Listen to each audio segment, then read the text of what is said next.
Good morning India की शुरुआत राहत भरी खबर के साथ। आज से पेट्रोल करीब 9 रुपए 50 पैसे और डीजल 8 रुपए सस्ता हो गया है।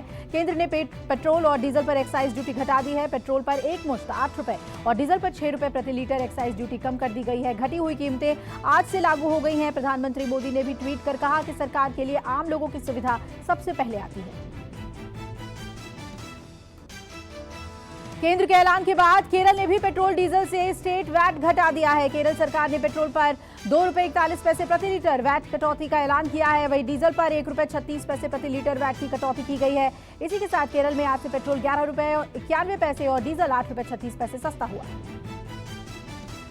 केंद्र ने गैस सिलेंडर पर 200 रुपए सब्सिडी का भी ऐलान किया है। ये सब्सिडी प्रधानमंत्री उज्ज्वला योजना के 9 करोड़ से ज्यादा लाभार्थियों को मिलेगी। हालांकि ये सब्सिडी सालाना 12 सिलेंडर पर दी जाएगी।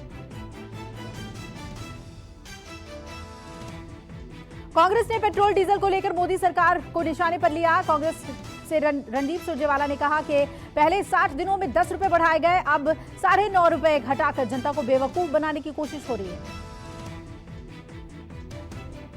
केंद्र सरकार के टैक्स घटाने के बाद पेट्रोल करीब 9 रुपए 50 पैसे और डीजल 8 रुपए सस्ता हुआ है। देश की आर्थिक राजधानी मुंबई में एक्साइज कटौती के बाद भी पेट्रोल के रेट 111 रुपए है। बीजेपी ने महाराष्ट्र सरकार से वैट घटाने की मांग की है। प्रधानमंत्री नरेंद्र मोदी टोक्यो में होने वाले क्वाड सम्मेलन में शामिल होंगे। इसके लिए पीएम मोदी आज देर रात जापान के लिए रवाना हो जाएंगे। मोदी 23 और 24 मई को क्वाड नेताओं के साथ चर्चा करेंगे।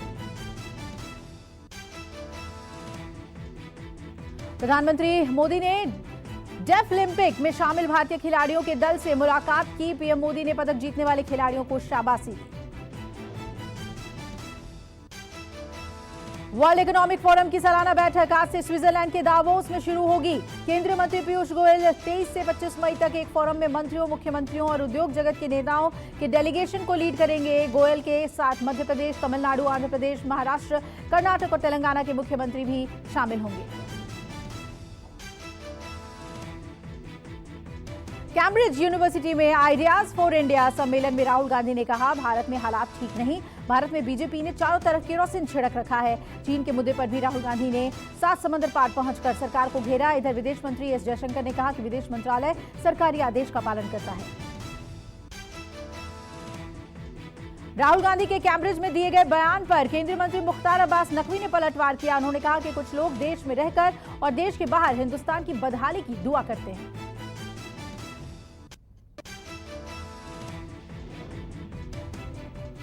शिवसेना ने राहुल गांधी के बयान का समर्थन किया। शिवसेना संजय राउत ने कहा कि राहुल गांधी ने सच कहा है। संजय राउत ने यह भी कहा कि राहुल गांधी का समर्थन करते हुए कि वो सच है जो बीजेपी के विरोधी हैं, उनके खिलाफ केंद्रीय एजेंसियां जिस प्रकार से मुहिम चलाती है, ये लोकतंत्र के लिए ठीक नहीं। देश के लोग आज भी डरे हुए हैं। राजस्थान के मुख्यमंत्री अशोक गहलोत ने कहा कि इस बात का एहसास बीजेपी को नहीं है क्या? आज देश में आग लगी हुई है, जगह जगह पर दंगे हो रहे हैं। हम पीएम से मांग करते हैं कि आप बस शांति की अपील कर दीजिए, असामाजिक तत्वों की निंदा कीजिए। महाराष्ट्र के पूर्व सीएम देवेंद्र फडणवीस राहुल पर निशाना साधते नजर आए। कांग्रेस की लगातार हो रही हार और एक-एक कर नेताओं के पार्टी छोड़ के जाने से राहुल गांधी हताश हो गए हैं। इसलिए हताशा में बीजेपी पर आरोप लगा रहे हैं। राहुल ऐसा केवल अपने ओर ध्यान खींचने के लिए कर रहे हैं। केंद्रीय गृह मंत्री अमित शाह के अरुणाचल दौरे का आज दूसरा दिन है। शाह आज टेंगपानी में एक जनसभा को संबोधित करेंगे। शनिवार को उन्होंने तिरप में कहा कि मोदी सरकार ने दिल्ली और नॉर्थ ईस्ट में जो अंतर था उसे खत्म कर दिया। ज्ञानवापी मस्जिद मामले में कल वाराणसी कोर्ट में सुनवाई होगी। कल ज्ञानवापी में मिले शिवलिंग की पूजा के अधिकार को लेकर हिंदू पक्ष निचली अदालत में याचिका दाखिल करेगा और दूसरी तरफ ज्ञानवापी मस्जिद मामले में सिविल कोर्ट ने जिला जज को रिपोर्ट सौंप दी है। ज्ञानवापी परिसर का एक और वीडियो सामने आया है। दावा किया जा रहा है कि वीडियो परिसर के तहखाने के अंदर का है, जिसे 10 नवंबर 2021 को शूट किया गया है। तहखाने में एक बांस डंडा, 9 छोटा बांस मौजूद है। बंगाल के पूर्व में मेदिनीपुर में भारी संख्या में बम बरामद हुआ है। जिले में मोयना थाने की पुलिस की छापेमारी में 1000 से ज्यादा देसी बम बरामद किए गए हैं और इतनी ज्यादा संख्या में बम मिलने के बाद बम डिस्पोजल दस्ते को मौके पर भेजा गया है। ये 1000 से ज्यादा बम 15 ड्रमों में भरे हुए थे। असम में नागांव जिले में नाराज लोगों की एक भीड़ ने थाना फूंक दिया। मामला बाटाडुब्बा थाने का है। आरोप है कि हिरासत में लिए गए पुलिस की पिटाई से एक शख्स की मौत हो गई थी, जिसके बाद स्थानीय लोग उग्र हो गए और उन्होंने थाने पर हमला कर दिया। भीड़ ने कई पुलिस वालों की पिटाई की और थाने में खड़ी गाड़ियों में तोड़फोड़ भी की।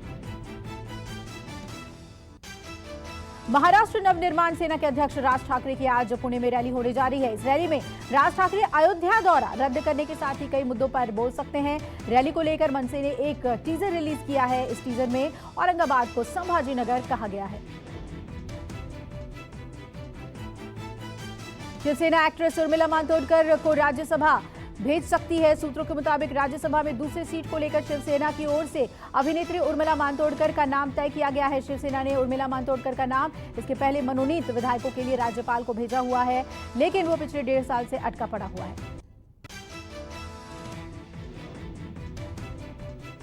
आज दिल्ली के 3 नगर निगमों की औपचारिक रूप से विलय हो जाएगा और इसके लिए केंद्र ने शुक्रवार को 2 वरिष्ठ IAS अधिकारी अश्विनी कुमार और ज्ञानेश भारती को दिल्ली नगर निगम का विशेष अधिकारी और कमिश्नर नियुक्त किया है। इस नगर निगम का मेयर भी एक होगा।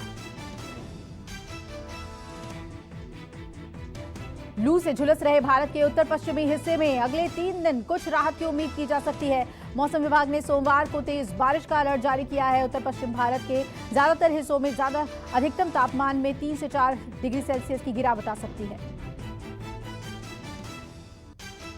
इन दिनों पूरे देश में भीषण हीट वेव देखी जा रही है। नतीजा यह है कि इस भीषण गर्मी के कारण देश के सभी बड़े बांधों का जलस्तर तेजी से गिर रहा है। भीषण गर्मी से देश में 140 में से 60 बड़े बांधों में पानी कम हो गया है। सबसे ज्यादा 10 राज्य प्रभावित हुए हैं। असम में बाढ़ की वजह से हालात गंभीर बने हुए हैं। 32 जिलों में करीब 3,2500 गांव के लोगों ने घर छोड़ दिया है। 6 जिलों में लैंडस्लाइड की घटनाएं सामने आई हैं। बाढ़ और लैंडस्लाइड से 14 लोगों की मौत हो गई है। कुछ जगहों पर हालात थोड़े सुधरे हैं, लेकिन नगांव, होजाई, कछार और दरांग जिलों में स्थिति गंभीर बनी हुई है। उत्तराखंड के चमोली जिले में गुरुद्वारा हेमकुंड साहिब आज सुबह 9:30 बजे आम लोगों के दर्शन के लिए खोल दिए जाएंगे, लेकिन इससे पहले सुबह 9 बजे लोकपाल लक्ष्मण मंदिर के कपाट खोले जाएंगे। इसके लिए सभी तैयारियां पूरी कर ली गई हैं।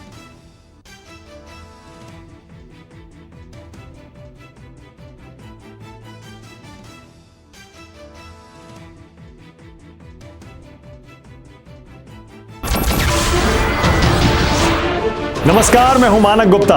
अगर आपको हमारा ये वीडियो पसंद आया हो तो इसे लाइक और शेयर जरूर करें और हां, हमें सब्सक्राइब और फॉलो करना ना भूलें ताकि आप देश और दुनिया की कोई खबर मिस ना करें। तो जुड़े रहिए हमारे साथ और देखते रहिए न्यूज़ 24।